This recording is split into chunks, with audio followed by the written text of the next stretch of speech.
오늘 사무엘상 25장 하반부 말씀 본문 삼아서 다윗 시리즈 19번째 말씀을 나누도록 하겠습니다. 다윗은 사울을 피해 도망을 다니는 중에도 자신을 따르는 600여 명의 사람들의 생계를 책임져야만 하는 지도자였습니다. 내 사람들을 먹여 살리는 것만 생각하면 누구의 것이든 약탈해서 빼앗아서라도 내 사람들을 먹이는 것이 그에게 가능한 방법이었겠지만 다윗은 그렇게 하지 않았습니다. 자기를 죽이려고 하는 사울마저도, 그를 없앨 수 있는 기회마저도 하나님의 기름 부으신 사람이라는 이유 때문에 포기했던 다윗은, 그가 하나님의 기름 부음 받은 이유가 하나님의 백성들을 돌보는 것이라는 이유 때문에 도망자로 살아가는 중에도 이스라엘 백성들의 보호자로 역할을 합니다. 그래서 그가 이 들판에 있는 동안에도 특별히 나발의 하인들의 표현과 말을 통해 들여다볼 때 그런 이스라엘 백성들의 소유물을 지켜주기 위하여 선대하고 밤낮으로 수고했다라는 표현이 등장합니다. 남의 것을 빼앗을 수 있었지만 그렇게 하지 않고 이스라엘 백성들을 위하여 밤낮으로 선대하며 수고했던 다윗의 모습, 그는 여전히 도망자로 살면서도 하나님의 백성의 지도자적 사명을 자기의 삶의 방향으로 삼고 있었다라는 것을 알 수 있죠.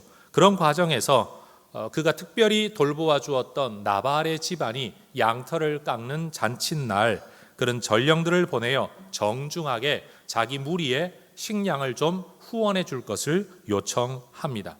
빼앗지 않고 수고한 다음 수고의 대가로서 뭔가를 은혜를 입기 원하는 바로 다윗의 삶의 원칙 때문이었습니다. 그런데 하인들의 말을 통해 보면 다윗과 그의 무리 덕분에 양 한 마리도 다치거나 잃은 적이 없는, 특별히 나발의 소유는 양만 해도 3,000마리가 넘는다고 했습니다. 그 중에 단 한 마리도 다치거나 잃은 적이 없는 은혜를 입은 사람으로서 충분히 수고한 다윗에게 대가를 좀 지불할 수 있었을 텐데도 나발은 오히려 전령들에게 아주 모욕적인 말로 인사를 하지요. 나발의 이 반응은 다윗으로는 생각지도 못했던 감정적 기습이었습니다. 나발의 무례한 대응과 모욕의 말은 다윗이 그동안 자기 안에 잠재되어 있지만 은혜로, 말씀으로, 신앙으로, 의지로 잘 다스려 왔던 다윗 내면의 잔인함과 죄성을 불러 일으키고 말았습니다. 갑자기 치밀어 오른 이 분노의 감정은 다윗으로 하여금 복수, 죽이겠다라는 생각을 들게 만들었고, 이 일을 합리화할 수 있는 명분을 찾게 만들었고, 사람들, 자기가 가지고 있는 힘을 거기에 동원하게끔 명령하게 만들었습니다. 그동안 다윗이 살아왔던 삶의 방향성이나 그가 품고 살았던 사명감이나 그가 추구했던 공의로움, 하나님 마음에 맞는 삶과는 완전히 다른 모습을 다윗이 보여주고 있는 겁니다. 여러분, 사람이 어떻게 이렇게 돌변할 수 있느냐? 돌변한 게 아니라는 걸 우리는 알아야 합니다. 우리 안에도 여전히 이 양면성의 모습이 있다라는 것을 여러분 스스로가 더 잘 아실 겁니다. 이제 큰일 났습니다. 다윗이 그의 부하들을 이끌고 나발 집안의 남자들을 몰살하러 온다는 소문이 들려졌기 때문입니다. 그의 하인들, 나발의 하인들 중에 한 사람, 누군가 책임 맡은 사람이었겠죠. 안주인 아비가일에게 이 소식을 전합니다. 그나마 나발의 아내였던 아비가일은 남편과 달리 총명하고 지혜로운 아름다운 여인이었다라고 성경은 기록합니다. 여러분, 이렇게 총명하고 지혜롭고 믿음 있고 아름다운 여인이 어떻게 그렇게 포악하고 불량하고 어리석은 바보 같은 나발 같은 남자의 아내가 되었는지 알 수는 없는 일입니다. 어쨌든 하인의 말을 통해 상황을 파악한 아비가일은 즉시 하인들에게 많은 음식을 준비하게 하고 자기가 직접 다윗을 만나기 위해 나섭니다. 그리고 생각하는 바가 있어 남편 나발에게는 의도적으로 이 일을 알리지 않았습니다. 다행히 아비가일이 무장하고 내려오는 400여 명의 다윗의 무리를 만날 수 있었습니다. 만약 여러분 이 길이 어긋났다면 여러분 자기가 집으로 돌아왔을 때 자기의 남편과 모든 사람들은 아마 죽어 있었을 겁니다. 하나님께서 만나게 하신 섭리적 만남이라고 말을 할 수가 있겠죠. 다윗 일행을 발견한 아비가일은 즉시로 나귀 위에서 내려 다윗에게 매우 겸손한 모습으로 다가갑니다. 제가 성경 구절 한번 읽어보겠습니다. 23절입니다. 아비가일이 다윗을 보고 급히 나귀에서 내려 다윗 앞에 엎드려 그의 얼굴을 땅에 대니라. 여러분, 일련의 어떤 묘사들로 지금 아비가일의 행동을 설명하고는 있지만 여기에는 세 단계의 아비가일의 겸손과 의도적인 행동이 나타납니다. 자, 따라 하십시다. 급히 내려 다윗 앞에 엎드려 얼굴을 땅에 대니라. 여러분, 나귀를 타고 가는 여인이 많은 남성 무리들 앞에서 이야기를 하기 위해서 나귀 위에 멈추어 서서 말을 할 수도 있었을 겁니다. 그런데 아비가일은 다윗을 보자마자 즉시로 나귀에서 내렸습니다.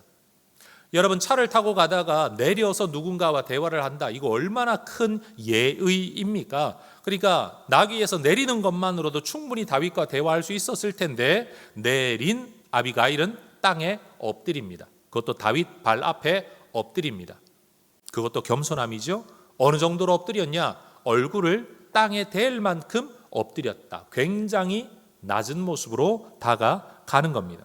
아비가일의 이러한 모습은 엔게디 동굴 앞에서 사울을 불러 세워놓고 그 앞에 엎드려 이야기했던 다윗의 모습을 생각나게 하죠. 사실 죽일 수 있는 사람 살려주었으면 여러분, 다윗이 목을 좀 쳐들고 나 당신 죽일 수 있었는데 살려주었다라고 말할 수도 있었겠지만 다윗은 그렇게 하지 않았었죠. 자기를 죽이려고 하는 사울 앞에 다윗이 보여준 아주 낮은 모습과 자기 남편을 죽이려고 하는 다윗 앞에 아비가일이 엎드려 있는 모습은 굉장히 닮아 있습니다. 그리고 아비가일은 다윗과 자신의 관계를 설정할 때 언어를 통해 표현을 합니다. 다윗을 일컬어 내 주, 내 모든 생사 여탈권을 쥐고 있는 당신, 내 주라는 말과 자신을 일컬어 당신의 여종이라는 말로 표현을 하는 거죠. 아비가일은 다윗 앞에 엎드려 무엇보다도 먼저 남편 나발의 잘못을 인정합니다. 그리고 그 모든 책임을 자신에게 돌립니다. 여러분, 잘못한 건 나발입니다. 그런데 용서해 주세요 라고 말하는 게 아니라 그 잘못 다 나 때문입니다 라고 말하는 거죠. 24절에서도 이 죄악을 내게로 돌리시고 28절에서도 이 모든 것이 나의 여종의 허물입니다 라고 말을 하는 거예요. 만약 다윗이 보낸 전령들을 내가 만났더라면 나는 나발처럼 대접하지는 않았을 거다. 이런 일이 일어나지는 않았을 겁니다. 내 주 다윗 당신이 보낸 사람들을 나는 만나지도 못했습니다. 이건 내 잘못입니다 라고 말을 하고 있는 거죠. 그리고는 다윗을 모욕한 남편의 어리석은 언행을 두고 개의치 마옵소서. 한자어로 괴념이라는 단어가 있습니다. 걸 괴자의 생각 념자입니다. 생각을 건다라는 것인데 어느 상황과 말, 어느 사람에게 자꾸만 집중해서 생각을 할 때 괴념이라는 단어를 쓰게 되는 거죠.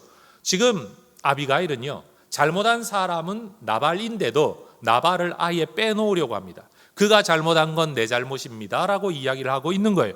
그러면서 그의 이름이 그에게 적당하니 나발, 어리석은 자 아닙니까? 라고 말을 해요. 여러분, 외간 남자에게 자기 남편을 이렇게 하대하면서 모욕하는 이 행위를 보면서 아내로서 부적절한 처사가 아닌가라고 생각하는 분들도 계시겠지만 이 모든 일들은 다윗으로부터 칼로부터 남편을 살리기 위한 아비가일의 헌신적인 행동입니다. 정말로 남편을 무시해서 그런 게 아니라 지금 남편을 살려야만 하기 때문에 그는 원래 어리석은 사람이니까 좀 양해를 해주세요. 그가 잘못한 건 그게 아니라 내가 잘못한 겁니다 라고 자기가 다 뒤집어 쓰고 있다라는 겁니다. 남편을 극도로 낮춤으로써 다윗을 높이고 그러므로 마음을 좀 누그러뜨리려고 하는 이 아비가일의 말들은, 표현들은 다윗이 사울에게 했던 말도 떠오르게 합니다. 왜요? 다윗이 사울을 두고 뭐라고 말을 하죠? 왕이 지금 벼룩이나 개를 뒤쫓아 다니고 있는 겁니다 라고 말을 하면서 자기를 개나 벼룩 수준으로 여러분 낮추었던 24장에서의 이야기를 여러분은 아마 기억하실 겁니다. 그러니 여러분, 본문의 등장인물이 다르고 만나는 사람이 다르지만 여러분, 보여주고 있는 모습은 뭔가 흡사한 모습이 반복되고 있다라는 것을 여러분도 깨달으실 수가 있을 겁니다. 하나님은 다윗에 대하여 원대한 계획을 가지고 계셨습니다. 그 과정 속에서 나발이 다윗을 모욕한 일은 어찌 보면 우발적인 사건이다, 작은 사건이다, 영어로 말하면 해프닝이다, 이렇게 말을 할 수 있을 겁니다.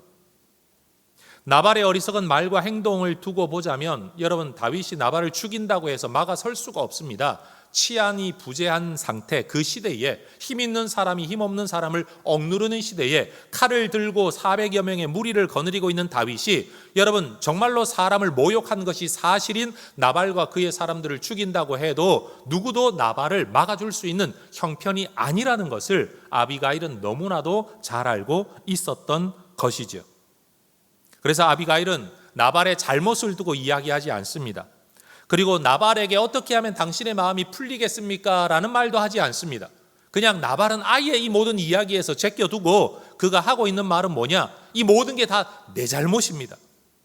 여러분, 400명의 칼을 든 남자 앞에 홀로 무릎 꿇고 있는 여성, 무기도 가지지 않은 한 여인이 이렇게 말을 한다고 해서 그래 네 잘못이다, 내가 너를 죽이겠다라고 말할 사람이 누가 있겠습니까? 더군다나 아비가일은요, 이 모든 책임을 자기가 뒤집어 쓴 다음에는 이 일의 해결에 대하여 이렇게 해달라, 용서해달라 라고 말하지 않고 오히려 다윗을 주제로 삼아 이야기를 합니다. 28절을 보면 그렇게 이야기해요. 하나님이 당신의 집을 든든하게 세우실 것입니다. 당신은 여호와의 싸움을 싸우는 사람입니다. 그리고 지금껏 당신은 악한 일을 한 적이 없습니다.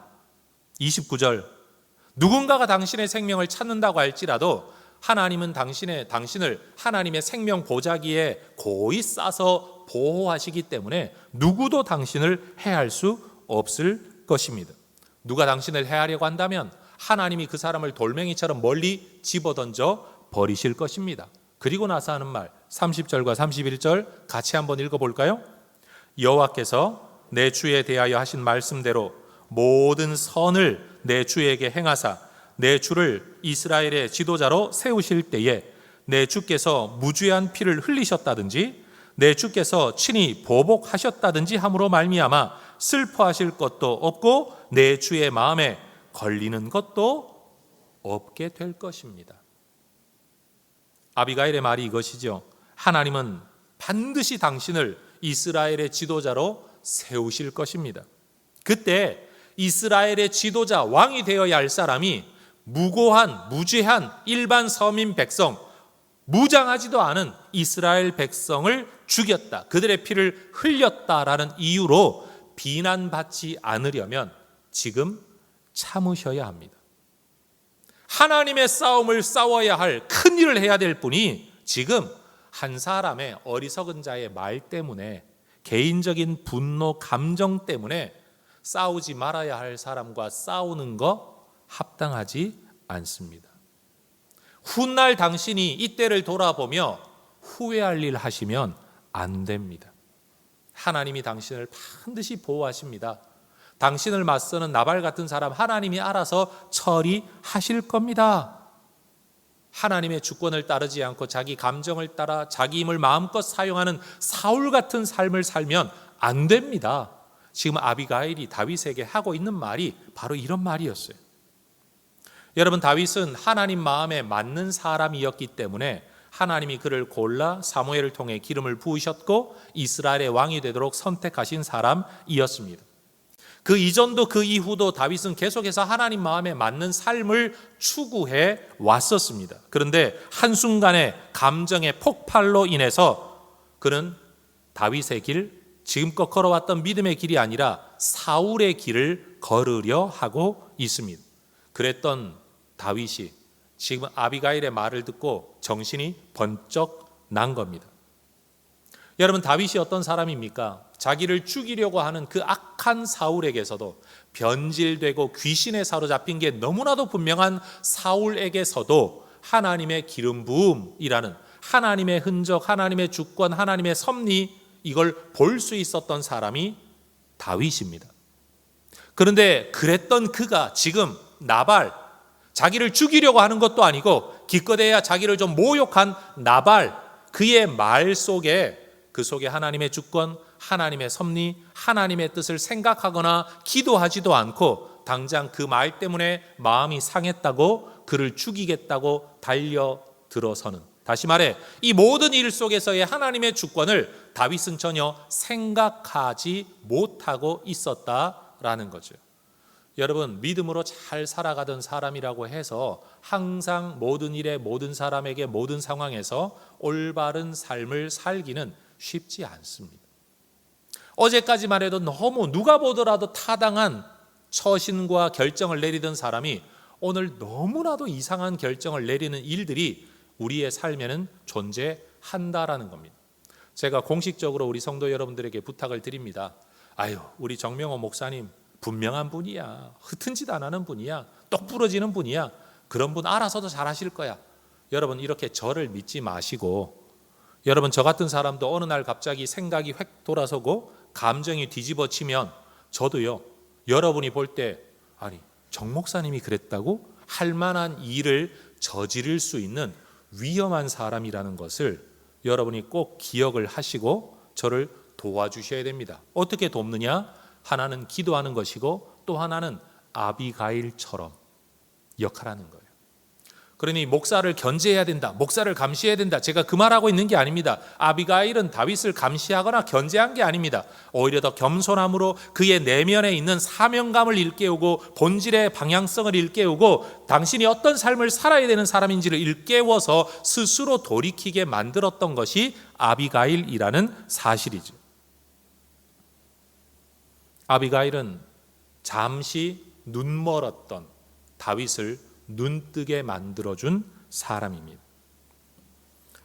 여러분, 엔게디 동굴에서 자신을 살려준 다윗, 그리고 그의 말에 감동을 받았던 사울은 감동은 받았지만 거기에 합당한 결심은 하지 않았었죠.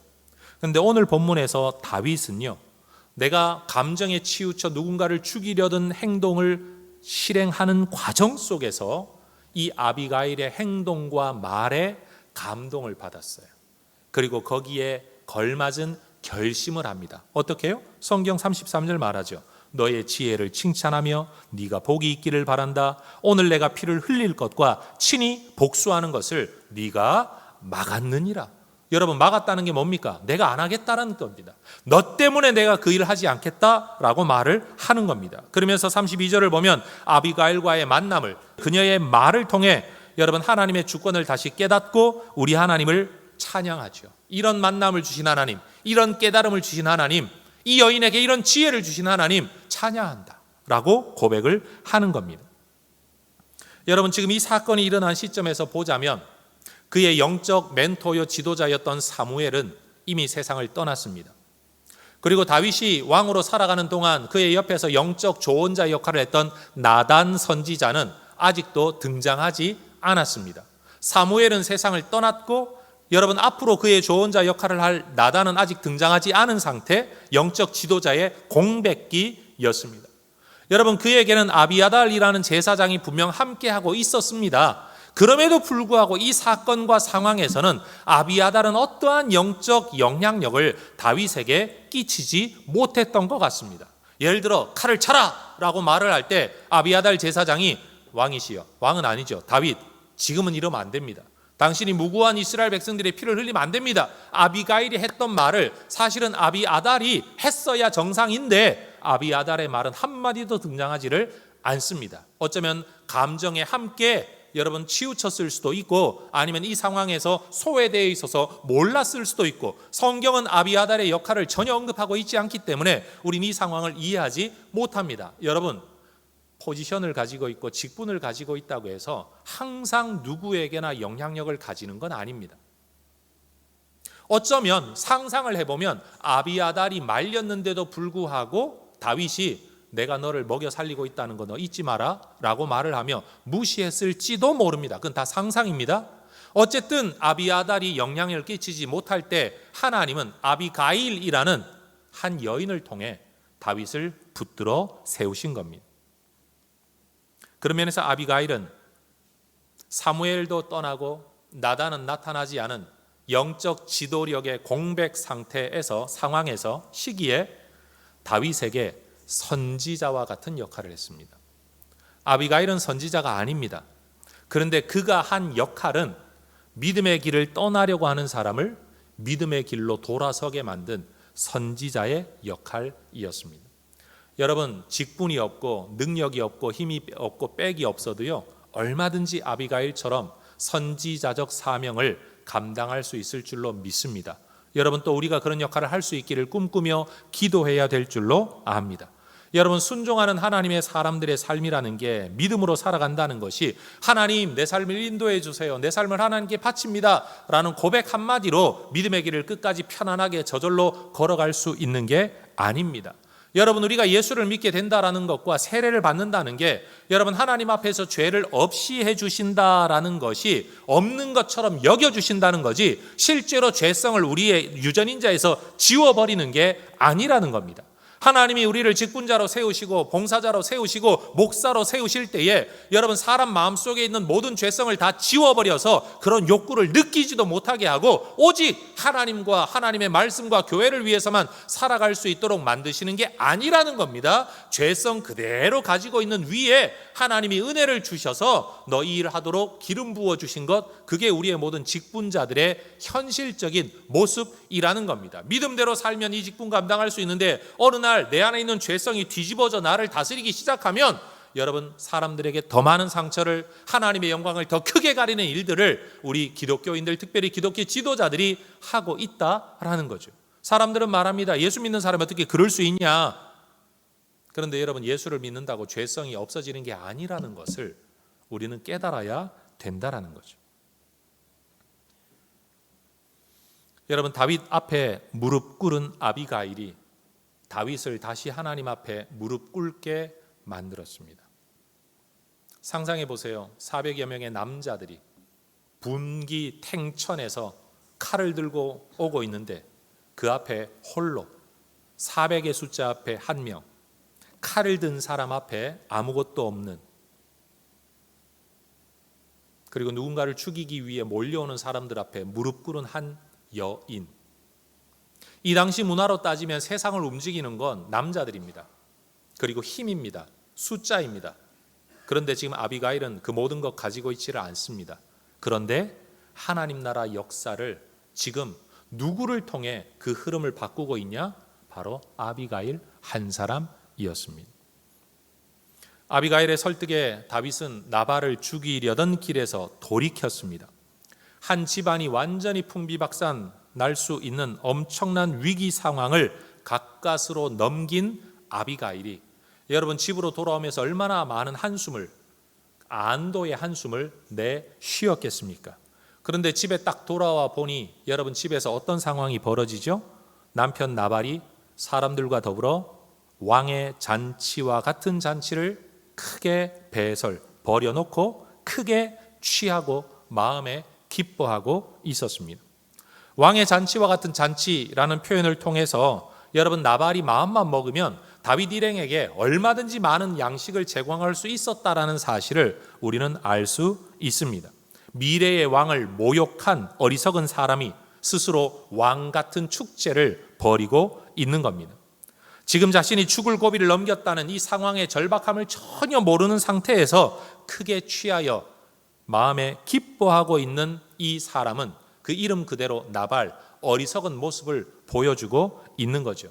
만약 이 자리에 계신 우리 여자 성도님들, 만약 여러분이 큰 남편이 죽을 고비, 여러분 부도날 위기, 망할 위기 다 가까스로 막아놓고 집에 왔더니만 남편이 술 취해가지고 친구들과 몰려가지고 취해 있고 여러분 자기 잘난 줄 알고 떠들고 있다면 여러분은 그 남편 앞에서 뭐라고 말씀하고 어떻게 반응하시겠습니까? 아마 성질 급한 분은 상이라도 뒤집었고 지금 네가 죽을 거 겨우 살려놨더니만 세상 모르고 말할지도 모르지만 아비가일은요, 아무 말도 하지 않고 아무 일도 없다는 듯이 그날을 그냥 보냅니다. 취해 있는 남편에게 아무 말도 하지 않아요. 그 다음 날 남편이 잠에서 깨고 술에서 깨어났을 때 어제 이런 일이 있었다라고 이야기하는 거예요. 제가 볼 때 아비가일은 정말 독한 여자입니다. 여러분, 그런데 이 말을 전해 들은 나발은 굉장히 큰 정신적 충격, 심리적 충격을 받았던 모양입니다. 성경은 나발이 그 말을 듣고 낙담해서 몸이 돌과 같이 되었다. 요즘 말로 하면 여러분, 몸에 마비가 온 겁니다. 그리고 열흘 정도 앓다가 죽고 말았다라고 이야기합니다. 학자들은 나발이 어떤 증상을 가졌을까 추측을 하면서 아마 뇌졸중이지 않을까라고 추측해요. 스트로크가 와서 여러분 마비가 오고 마비 이후에 세상을 떠나고 말았을 거라고 추측을 하는 겁니다. 여러분, 아비가일이 다윗에게 와서 했던 말이 있죠. 당신을 죽이려고 하거나 당신을 모욕하거나 당신을 대적하는 사람들이 있다면 하나님이 그를 돌멩이처럼 멀리 던져버릴 겁니다 라고 이야기를 했는데, 지금 그의 남편이 돌처럼 굳어져 이 세상에서 죽음의 영역으로 던져지고 말았습니다. 여러분, 우리는 알아야 합니다. 우리 하나님의 손에서 놓아버리시면, 여러분, 던진다는 말은 놓아버린다는 것과 같은 단어예요. 여러분, 하나님의 손에서 놓아버리면 여러분, 우리는 돌처럼 굳어지는 인생, 생명력을 잃어버리는 인생, 누구라도 한순간에 자기의 기능을 할 수 없는 존재가 되고 만다는 것을 기억해야 됩니다. 구약에 보면 여로보암이라는 왕이 하나님이 북이스라엘의 첫 왕으로 일부러 세워주셨는데도 자기 잘난 줄 알고 우상 섬기며 살다가 선지자를 보고서는 저놈 잡아버려라 하는데 나중에는 손이 마비가 와서 굳어버려서 선지자가 기도하니까 겨우 풀려서 정상으로 돌아온 때가 있는, 여러분 열왕기상을 읽어보면 이런 사건도 있고, 신약에 보면 헤롯이라는 왕은 연설 한번 했더니만 이건 사람의 소리가 아니라 신의 소리다 하니까 교만했다가 충이 먹어 죽었다라는 성경 구절도 등장합니다. 여러분, 하나님께서 우리를 놓아버리시면 우리는 내 손 하나도 움직일 수 없는 존재라는 걸 잊지 말아야 합니다. 나발의 죽음 소식을 전해들은 다윗, 자기 손으로 나발에게 직접 복수하지 않은 게 얼마나 다행인가, 얼마나 감사한 일인가, 그러면서 하나님께 찬양합니다. 한 사람이 죽은 걸 찬양하는 게 아닙니다. 여러분, 내가 잘못된 일을 하지 않았다는 사실에 대하여 하나님 앞에 찬양하고, 자기가 악을 행하지 않아도 하나님이 그 악을 갚아주신 것에 대하여 하나님께 찬양하는 겁니다. 다윗은 이전에 사울의 딸 미갈과 결혼했었지요. 그런데 여러분, 도망 나오고 난 이후부터 사울은 다윗을 미워하여 그의 딸 미갈을 다른 사람의 아내로 주어 버렸습니다. 일종의 아내를 빼앗겨 버린 겁니다. 현실적으로는 아마 이 시점에서 다윗은 독신으로 지냈던 것 같습니다. 다윗은 남편의 장례를 마친 아비가일을 그의 아내로 삼기 위하여 전령들을 보내어 그 뜻을 전합니다.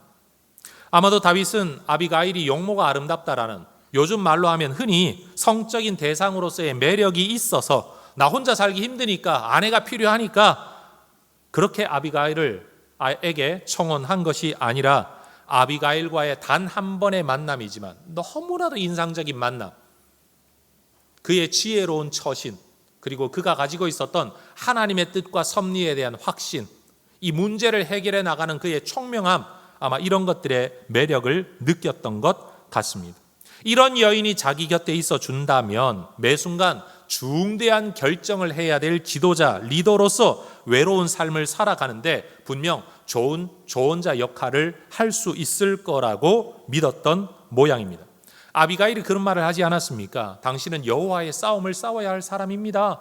하나님이 반드시 당신의 집안을 든든하게 세워 주실 것입니다. 그렇다면 그 여호와의 싸움을 싸우는 동안에 내가 사람과의 싸움을 싸우지 않도록 나를 지금 돌이켜 주었던 이런 여인이 나와 함께 한다면 앞으로도 내가 이런 위기가 올 때, 이렇게 잠깐 잘못된 판단을 내릴 때 분명 이 여인이 도와줄 것이라고 다윗은 기대했겠죠. 이 다윗의 청혼에 대하여 아비가일도 고민할 것 없이 이 청을 받아들입니다. 여러분, 생각 잘 하셔야 됩니다. 남편이 엄청난 재산을 남겨놓고 죽었습니다. 아비가일이 나 하나 잘 먹고 잘 사는 걸 꿈을 꾼다면요, 남아있는 재산 소유 자기 것으로 삼고 여러분 눈에 보이는 좋은 남자 하나 데리고 여러분 떵떵거리며 살아갈 수도 있습니다. 편하게 잘 살려고 하면 그 길을 선택할 수도 있었다라는 겁니다. 그런데 지금 아비가일은 도망자의 아내가 되겠다고 허락하고 있습니다. 그 삶이 결코 만만치 않은데 이렇게 남 도와주고 난 뒤에 뭘 좀 도와주세요 하는 이런 남자의 아내가 되겠다고 결심하는 겁니다. 아비가일이 생각한 다윗의 아내의 역할은 뭐냐? 언젠가 그가 왕이 될 사람이니까 호의호식하며 호강하겠다라는 왕의 아내, 내가 왕의 아내가 되겠습니다 라고 대답하는 게 아니라 하나님의 싸움을 싸워야 할 당신과 당신의 사람들의 발을 닦고 씻길 종으로서 내가 당신과 함께 하겠다라고 이야기합니다. 여러분, 지금 아비가일은요, 나 이제 남편 없이 혼자 살기 힘드니까 남편은 있어야 되겠다, 저 남자 괜찮겠다가 아니라 사실 아비가일의 관점에서는 하나님 나라를 세워갈, 하나님의 싸움을 싸워야 할 그와 그의 사람들의 발 씻길 종으로서 내가 그와 함께 하겠다라는 말이에요. 사명을 따라 믿음대로 살려는 다윗, 그러한 사명을 자기 것으로 받아 내가 섬기는 자, 동참하는 자, 참여하는 자, 헌신하는 자가 되겠다라는 아비가일의 믿음이 만나 이 두 사람이 드디어 부부가 되는 거죠. 여러분, 오늘 본문의 이야기, 본문의 내용은 여기까지입니다. 그런데 이 본문의 이야기를 보면서 전 이런 생각을 하게 됩니다. 어떤 점에서 보면 나발이라는 인물은요, 다윗 앞에 나타난 또 한 사람의 골리앗이었습니다. 한번 따라 하십시다. 나발은 또 다른 골리앗이었습니다. 여러분, 골리앗이 이스라엘 땅 앞에 블레셋 사람으로 전쟁터에 딱 나타났을 때 사람들은 거의 3m나 되는 그의 키에 주눅들었습니다. 나발의 말, 나발의 모습과 행동을 통해 이스라엘 백성들과 사울 왕에게 나타났던 반응은 감정, 두려움이라는 감정이었습니다. 골리앗, 두려움. 사울과 이스라엘의 군사들은 이 두려움을 극복하지 못했습니다. 그래서 골리앗과 맞서지를 못했습니다. 문제 해결이 안 되었죠. 그런데 다윗은 그의 말, 그의 덩치를 보고서도 그를 두려워하지 않고 두려움을 넘어선 믿음으로 골리앗과 맞서서 그를 무찔렀습니다. 그런데 지금 나발이라는 사람이 등장을 해서 그의 말과 행동이 다윗의 마음에 분노라는 감정을 일으켰습니다. 이전에 골리앗을 무찔렀던 다윗이라면 이 분노라는 감정도 극복하고 나발이라는 사람을 내가 어떻게 대해야 되는가 라는 방식으로 이 문제를 해결해야 마땅합니다. 그런데 골리앗의 문제는 믿음으로 해결했던 다윗이 나발의 문제는 믿음이 아니라 감정으로 해결하려고 합니다. 때마침 나타난 아비가일이라는 사람의 설득을 통해 다윗이 뒤늦게 감정을 내려놓고 믿음으로, 그래, 하나님이 나를 세우실 거야, 하나님이 알아서 처분하실 거야, 하나님이 원수 갚아 주실 거야, 내 마음에 감정은 있지만 이걸 내려놓고 이것으로 무고한 사람의 목숨을 빼앗지는 않아야 된다라고 행동할 수 있었습니다. 그런 면에서 나발은 또 다른 모습으로 나타난 골리앗인 거죠. 여러분, 사람마다 내가 만나는 골리앗의 종류가 좀 다른 것 같아요. 어떤 사람은 이런 큰 문제로 인한 두려움, 그게 골리앗, 넘어설 수 없는 골리앗이 되기도 하고, 누군가는 감정 상한 모욕, 여러분, 이 분노가 우리의 삶에 넘어서지 못하는 골리앗이 되기도 하는 것 같아요. 또 어떤 사람은 내가 혼자라는 외로움, 어떤 사람은 내 자신에 대한 자존감이 없는 그런 것들이 자기 인생의 골리앗이 될지도 모르죠. 성도 여러분, 우리 모두가 다른 모습으로 나타나는 믿음의 길을 가야 할 우리를 막아서고 우리를 멈추게 만들고 주눅들게 만들고 주저앉게 만드는 골리앗 또는 나발과 같은 또 다른 문제들 앞에서 여러분 믿음으로 살아갈 수 있는 우리 모든 성도님들이 되시기를 주의 이름으로 축원합니다. 그러니 여러분, 우리가 살아가는 동안에 내가 보기에도 자꾸만 죄성으로 반응하게 되는, 나도 모르게 내가 자꾸만 죄성으로 반응하게 되는 어떤 상황이나 사람은 가능한 한 피하는 게 좋습니다. 동일한 원리에서 나도 다른 사람에게 죄성을 자극하는 말과 행동 또는 상황 일으키는 것을 여러분 최대한 의식적으로 끊어내어야 합니다. 특히 우리는 부모로서 너무나도 가까운, 또 부부로서 부모로서 가까운 사람들과 함께 사는 동안에 여러분 가까운 사람들과 함께 가족과 살면서 너무 많은 예를 갖추는 거 얼마나 불편합니까? 그건 그렇게 살 수는 없는 거예요. 대부분 좀 무장해제되어 살아가다가 보니까 자기도 모르게 편하게 드러내는 것들이 우리 가족들의 죄성을 자극하게 되는 경우가 많은 것 같아요. 분명 부모님들, 특별히 예를 들어 우리 어머니들은 자녀들과 더 가까이 많이 대화를 하니까요. 어머니들은 다 자식 잘 되라고 걱정해서 사랑해서 염려해서 자녀들에게 어떤 말을 자꾸 하고 어떤 행위와 어떤 눈빛을 어떤 상황을 연출하죠. 애들을 바로 잡으려고. 그런데 여러분 유독 그런 상황이 될 때마다 우리의 자녀들이 영성으로 반응하는 게 아니라 죄성으로 반응하는 일이 반복된다라는 것을 여러분이 느끼신다면 그 앞에서 이놈의 자식이 어머니한테 이 버르장머리 없는 놈들이 라고 말할 게 아니라 내가 지금 아이의 영성을 자극하는 게 아니라 죄성을 자극하고 있는 게 아닌가? 그렇다면 나는 어떻게 이 아이에게 다가갈 수 있을까를 한 번쯤은 더 생각해 볼 수 있기를 주의 이름으로 축원합니다. 여러분 특별히 어머니들이 자녀들에 대하여 하는 말들과 표현들이요. 여러분 나는 정말로 생각해서 했던 말일 수도 있는데 상대가 상처가 되었다면 그건 상처인 거거든요. 여러분 내가 하는 말이 특별히 내 남편, 내 아내에 대한 우리의 뭔가가 여러분 상대방의 죄성을 자극하기보다는 영성을 복돋우는 여러분 그런 관계가 될 수 있으면 참 좋겠습니다. 여러분 누군가의 죄성을 자극시켜 놓고 그 사람이 영성으로 반응하기를 기대하는 건 나쁜 일입니다. 악한 일이에요. 나는 내 죄성을 마음껏 저질러 놓고 상대방은 야 그래도 목사님이 그러면 안 되지. 야 그래도 믿음 있으면 네가 그러면 안 되지. 야 직분자가 그러면 안 되지. 너 예수 믿는 네가 그러면 안 되지. 라고 말하는 건요 나쁜 사람이에요. 상대방이 영성으로 좋게 반응하기를 기대한다면 나도 영성의 자극이 될 만한 모습으로 다가가야 되는 거예요. 죄송합니다. 이럴 때 이런 말이 있죠. 싸지른다라는 말이 있죠. 자기 감정을 여과 없이 함부로 싸질러 놓고도 다른 사람은 좋게 반응하기를 기대하는 거, 여러분 그런 사람은 세상에 없다라고 보아야 하는 겁니다. 그러니 여러분 우리는 서로의 죄성을 자극해서 죄성을 터뜨리게 만드는 관계가 만남이 아니라 서로의 영성을 깨어나게 하는, 서로의 영성을 강화시켜주는 그런 만남, 그런 자리를 사모해야 합니다. 우리가 예배를 드리는 게 하나님을 하나님으로 인정하는 공적 고백의 자리이기도 하지만 우리는 이 예배를 통해서 우리의 영성을 계속 자극하지요. 찬양으로, 기도로, 설교로.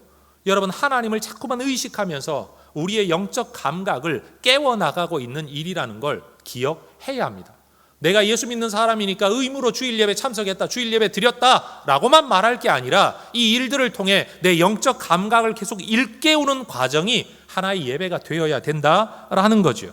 특별히 성도들과의 만남을 통해서 여러분 신앙의 삶의 고민을 함께 나누면서 함께 기도하면서 간증을 들으면서 어려워 힘겨워하는 고통의 이야기를 함께 나누면서 여러분 죄성을 야 그만 넣어버려, 헤어져버려, 집어 던져버려, 뒤집어 엎어버려, 걷어차버려가 아니라 여러분 함께 이겨낼 수 있도록 서로의 영성을 자극하고 격려하고 그렇게 살아갈 수 있도록 돕는 모임, 그게 바로 목장의 모임이고 훈련반의 모임이고 성도들과의 만남 아닙니까?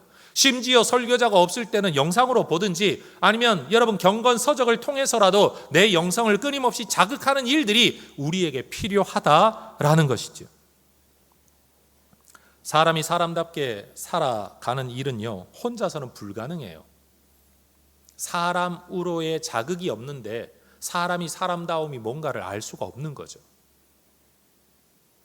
영성도 마찬가지입니다. 여러분, 우리가 저 산 속에 들어가서 혼자 지내면서 하나님이 만드신 세상 만물을 보면서 우리의 영성을 키우고 훈련한다라고 치십시다. 여러분, 그럴 때는요, 예배가 쉬워집니다. 왜요? 아무도 나를 자극하는 사람 없거든요. 찬양이 쉬워요. 정말로 자연 속에 들어가 아무도 나를 들들볶지 않는 세상 속에 들어가서 영성을 키우는 건 쉬운 일입니다. 그런데 여러분, 그런 영성을 키웠던 사람도 사람 한 사람 딱 만나면 여러분, 뒤집어 엎어지는 게 인간입니다. 그래서 진정한 영성은 세상을 떠나서 만들어지는 게 아니고 세상 속에서 만들어지는 거예요. 사람을 떠나서 영성이 키워지는 게 아니라 사람 없는 곳에서 하나님과만 독대해서 영성이 키워지는 게 아니라 진정한 영성은 사람 사이에서 나를 죽이려는 사울 안에서 나를 모욕하는 나발 안에서 여러분 하나님의 손길을 기억하고 인식하고 하나님 기뻐하는 모습으로 반응하는 게 진짜 영성이라는 거예요. 사울은 24장의 이야기를 읽어보면 다윗의 말을 통해 사울은 그 자신이 다윗을 미워하는 마음도 있었지만 시기하는 마음도 있었지만 다윗이 당신을 해하려고 합니다라는 사람들의 말을 듣고 그 말이 그에게 자극이 되고 부정적인 감동이 되어 다윗을 죽여야 되겠다라고 결심을 했고 그것을 행동으로 옮기며 살아가고 있는 겁니다. 다윗은요, 굴 속에서 지금 사울 죽일 기회입니다. 하나님 주신 기회입니다. 라는 사람들의 말, 죄성의 자극이죠. 그런데 그는 영성으로 반응하죠. 하나님의 기름 부음 받은 사람을 내가 해할 수 없다. 그는 부정적인 자극, 죄성의 자극이 왔을 때에도 영성으로 반응을 했습니다. 대단한 거죠. 그런데 그렇다고 그가 항상 그렇게 산 건 아니었습니다. 나발이라는 사람을 만나 생각지도 못했던 곳에서 생각지도 못했던 모욕의 말을 듣자 그것이 다윗을 자극하고 부정적인 감동을 일으켜 그로 하여금 결심하게 만들었습니다. 다 죽여버리겠다. 그런데 아비가일이라는 사람을 만나 그가 또 말을 하는데 그 말을 듣고 다윗이 감동을 받았습니다. 그러고는 결심하죠. 죽이면 안 된다. 결국 성경 이야기는 가만 보면 누군가의 자극을 통하여 어떻게 반응을 하고 결심하고 행동을 옮겼느냐의 이야기가 사울과 다윗, 나발과 아비가일의 이야기에서 계속 반복되고 있다는 것을 우리는 보게 되는 겁니다. 여러분, 우리가 살아가는 동안에 우리 안에 있는 죄성이 아니라 우리의 영성을 자극하고 일깨워주는 이런 아비가일 같은 사람과의 만남이 여러분에게 때마다 시마다 필요한 상황마다 있어지기를 주의 이름으로 축원합니다. 여러분, 이 아비가일을 만나야 돼요. 결정적인 순간에 아비가일, 하나님이 보내주신 사람의 어떤 말, 여러분 초자연적이지 않을 수 있어요. 심지어 지나가는 TV의 광고일 수도 있어요. 라디오에서 들리는 말일 수도 있어요. 아니면 옛날에 읽었던 들었던 설교 한마디가 떠오를 수도 있어요. 우리의 길을 돌이키게 만드는, 잘못된 길이 아니라 하나님의 길로 돌아서게 만드는 어떤 아비가일. 그런 면에서 여러분, 이렇게 제가 설교하고 있는 이 역할은 어떤 역할이냐? 아비가일의 역할이에요. 예배라는 상황에 들어와 삶의 자리를 잠깐 떠나 이 예배에 들어와 있는 성도들에게 자기의 삶을 좀 돌아보되 말씀으로 돌아봐라. 하나님의 뜻 가운데 한번 돌아봐라. 어떻게 하면 하나님이 기뻐하실까를 생각해봐라. 내가 생각하고 내가 결정하고 내가 살아가는 내 삶에 대하여서 여러분 옆에서 그냥 무릎 꿇고 설교하는 건 아니지만 최소한 성경을 가지고 풀어 설명하며 이야기하며 우리의 삶을 돌아보아 하나님 기뻐하시는 길로 갈 수 있도록 그저 말로 자극할 수밖에 없는 것, 이게 설교의 능력인 동시에 한계인 거죠. 여러분이 이 말을 아비가일의 말로 들으실 수 있기를 소원합니다. 그리고 여러분, 예배 드리고 집에 가버리는 것, 온라인 예배 그냥 말 그대로 뭐 TV 껐다 켜듯이 휴대폰이나 아니면 또 다른 거 열었다가 닫아버리는 걸로 예배 드리는 것으로 내 의무로 다 했다 생각하지 마시고, 신앙의 생활과 삶이라는 건 여러분 이것을 내 삶에 담는 것, 그리고 이런 말씀을 들은 성도들과 자기의 속 이야기를 나누며 자기의 삶의 길을 긍정적인 영적, 영성의 자극을 주고받는 모임이 진정한 신앙생활이라고 저는 여러분들이 깨달을 수 있기를 소망합니다. 아비가일처럼 들어야 할 말을 해주는 사람이 있는 건 복입니다. 그리고 그런 들어야 할 말을 들을 수 있는 귀도 복인 줄로 믿습니다. 전 이 설교를 준비하는 내내 하나의 이미지가 자꾸 떠올랐어요. 춤추는 풍선이라고 불리는 공기 주입 광고 풍선. 영상에 보이시죠? 여러분, 이 광고 풍선은요, 뼈대가 없어요.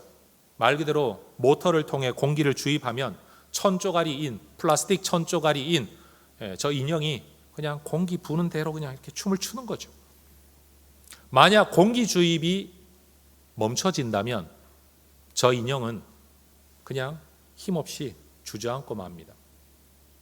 저는 하나님의 은혜가 주입되지 않은 우리 인생이 그럴 것 같아요. 하나님의 은혜로 우리를 붙들고 세워주지 않으시면 여러분, 우리는 춤은 고사하고 서 있기도 힘든 존재. 그런데 또 이런 생각도 해보죠.